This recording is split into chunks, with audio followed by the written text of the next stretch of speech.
రాష్ట్ర విశ్వబ్రాహ్మణ సాధకారత కమిటీ కన్వీనర్గా మాకున్నటువంటి 5 వృత్తులు స్వర్ణకారం, వడ్రంగి, శిల్పాచారులు, కంచర పనివాళ్ళు, ఇనుము పనివాళ్ళు, ఈ 5 వృత్తులకు సంబంధించినటువంటి ఏదైతే గతంలో విశ్వబ్రాహ్మణ ఫైనాన్స్ కార్పొరేషన్ ఉందో దానికి సంబంధించినటువంటిది ఒక 500 కోట్ల రూపాయల మూల నిధి ఏర్పాటు చేసి ఇప్పుడు వస్తున్నటువంటి చేతి వృత్తి పని వాళ్ళని ఆదుకోవాలని, బీసీలకి ప్రత్యేక చట్టం మీరు తెస్తున్నారు కనుక మేము ఎలాగా బీసీ కనుక ఆ చట్టం కూడా మాకు వర్తింపజేసి మాలో ఉన్నటువంటి గోల్డ్ అప్రైజర్స్ గా ఉన్నటువంటి బ్యాంక్ ఎంప్లాయీస్ ఎవరైతే ఉన్నారో వారికి బ్యాంక్ ఉద్యోగులుగా గుర్తించేటట్టు ఒక జీవో ఇమ్మని వారిని మేము అడగడం జరిగింది.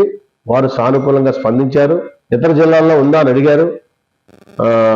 తమిళనాడులో ఉందని చెప్పాం, కేరళలో ఉందని చెప్పాం. విశ్వకర్మ ఇలియాస్ విశ్వబ్రాహ్మణ అదే విధంగా ఆ జీవోలు కూడా మేము వారికి చెప్పడం జరిగింది. వారు తప్పకుండా దీని మీద ఆలోచన చేస్తామని చెప్పారు. ఇప్పటికే మంగళగిరిలో స్వర్ణకార కార్పొరేషన్ పెడతా అన్నారు. ఆల్రెడీ మాకు విశ్వబ్రాహ్మణ కార్పొరేషన్ ఉంది. దానికోసం మేము వారిని అడిగాము. వారు తప్పకుండా చూద్దాం, ఏర్పాటు చేద్దాం అని అన్నారు. గతంలో కూడా ఎలక్షన్ ముందే వారు మాట ఇచ్చారు. రాబోయే రోజుల్లో మాకు ఒక మంచి వాతావరణం వస్తుందని, దానివల్ల మా చేతివృత్తి పని వాళ్ళకి జీవనోపాధి కలుగుతుందని మేము మనస్ఫూర్తిగా నమ్ముతున్నాం.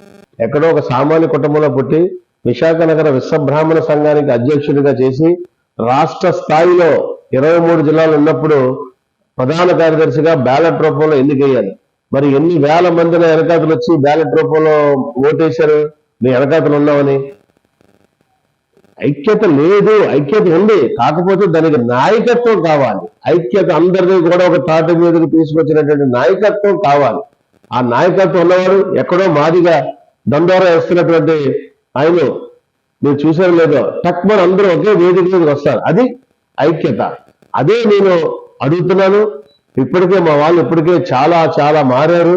రాబోయే రోజుల్లో ఇంకా మారుతారు. మా జాతి అభివృద్ధి జరుగుతుంది. ఎందుకంటే ఒక కుటుంబంలోనే అనేక రకాల సమస్యలు ఉంటాయి. ఆ కుటుంబాన్ని వేదికకు తీసామంటే ఆ కుటుంబ నాయకుడు జాగ్రత్తగా కూర్చోబెట్టి మాట్లాడాలి. చేత ఇది అందరికీ సంబంధించిన విషయం. భిన్నాభిప్రాయాల్లో ఏకాభిప్రాయం తీసుకొచ్చిన నాయకత్వం. దానికోసం నా ప్రయత్నం చేస్తున్నాను. తప్పకుండా ఏకతాటిని తీసుకొస్తాను. జాతీయ ఐక్యత ఒక ఎత్తు, వృత్తి ఐక్యత ఒక ఎత్తు. మా వృత్తులు 5 వృత్తులు కూడా పరాధీనం అయిపోయాయి. అంటే ఇప్పుడు స్వర్ణకార వృత్తి మేమే చేయట్లేదు. పద్మశాలి చేస్తున్నారు, మైనార్టీలు చేస్తున్నారు, బెంగాలీలు చేస్తున్నారు. అనేక రకాలుగా మా చేతి వృత్తి పరాధీనం అయిపోయింది. ఆ వృత్తులు ఎప్పుడైతే పరాధీనం అయిపోయిందో మాకు స్వతహాగా పుట్టుకతో చేపలకి ఎత్తం అప్పక్కర్లేదు, విశ్వబ్రాహ్మణుడికి వృత్తి అప్పక్కర్లేదు. పుట్టుకతోటే మేము వృత్తిదారులు. ఇప్పుడు మేము ఏం చేస్తున్నాం, వృత్తి పరాధీనం అయినప్పుడు చేయడానికి పని లేనప్పుడు ఒక బ్యాంక్ అప్రైజర్లో, లేదంటే ఒక సెక్యూరిటీ గార్డు, లేదంటే రోజువారీ కూలీకి వెళ్ళిపోయి కుటుంబాన్ని పోషించుకొని వస్తున్నాం. ఇవన్నీ పడికట్టాం కనుకనే మేము ఉమ్మడి రాష్ట్రం ఉండేటప్పుడు విశ్వబ్రాహ్మణ ఫైనాన్స్ కార్పొరేషన్ కోసం ఆమర నిరాహార దీక్ష చేశాను నేను. ఇదే ఇందిరా పార్క్ దగ్గర. దాని ప్రతిఫలమే GO number 85 Vishwabrahmana finance corporation. అది 3 రోజులు ఆమర నిరాహార దీక్ష చేసినటువంటి ఆ యువ ఏదైతే ఉందో దానికి గౌరవ చంద్రబాబు నాయుడు గారు 50 కోట్ల రూపాయలు ఇచ్చి మీరు మీ విశ్వబ్రాహ్మణులు ఒక ఇది కాపాడండి అన్నారు.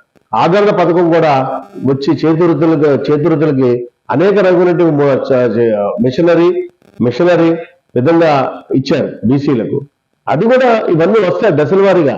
మనం ఎంత ప్రయత్నం చేసినా ఎంతో కొంత లోటు అంటూ ఉంటుంది.